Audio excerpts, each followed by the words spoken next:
My grad students were interviewing high school age students around the world. In almost every case, what we heard was that young people had a richer intellectual and creative life outside of school than inside it. That the things they learned from, the things they cared about, were things they did after the school day was over.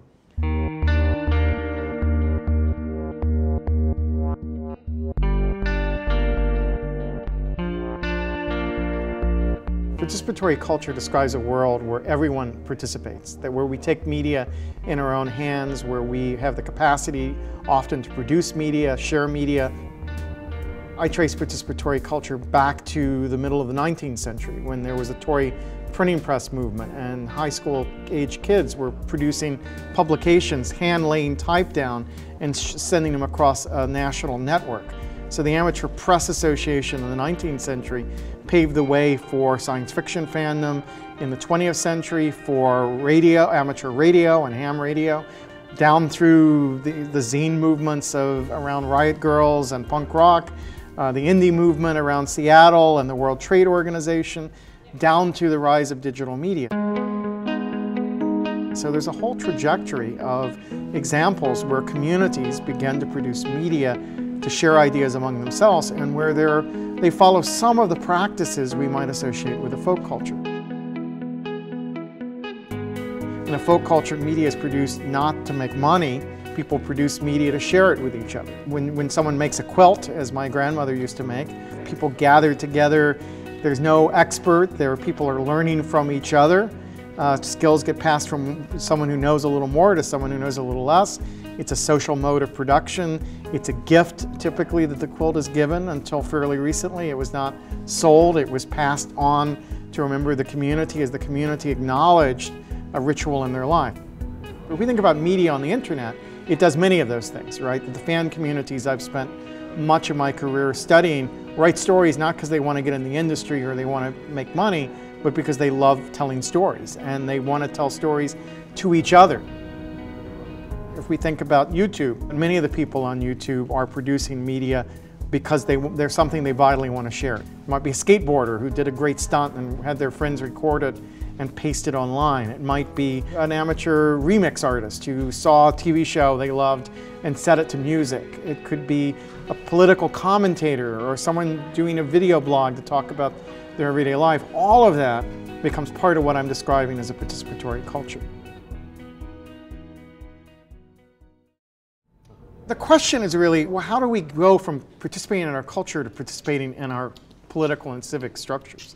If we look at, for example, the young people who made videos in support of the Obama campaign a year or so back, how many of them got their start making movies of themselves skateboarding or making fan films or whatever? They acquired their skill by simply playing around with media.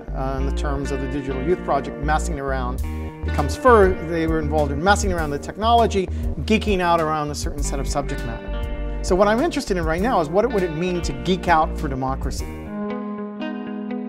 What does it mean to be as passionate about the future of your society as you are about anime, about games, about the sort of forms of popular culture that young people are involved with? We could also point to, for example, the Harry Potter Alliance. And the Harry Potter Alliance is a group that organizes around human rights issues around the world. So Andrew Slack, the 20-something-year-old leader of the group, said when he read Harry Potter, what he saw was a story of a young man who recognized evil in his society. The government was covering up, the mass media of his time was lying about it, but he saw through it, organized his classmates to form Dumbledore's army and went out and changed the world.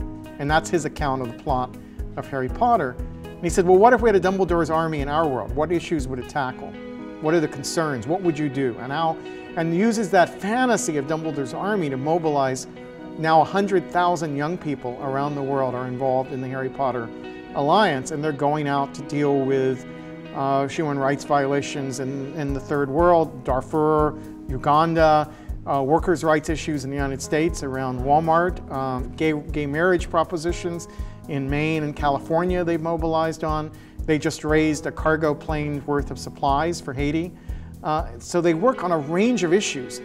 So the people who are involved in that are not the kids who joined student government. They're the kids who were, playing Dungeons and Dragons, the kids who You know, we're collecting monster magazines. The kids who read a lot of science fiction books, they're suddenly finding a vehicle to think politically through these kinds of interest-driven networks.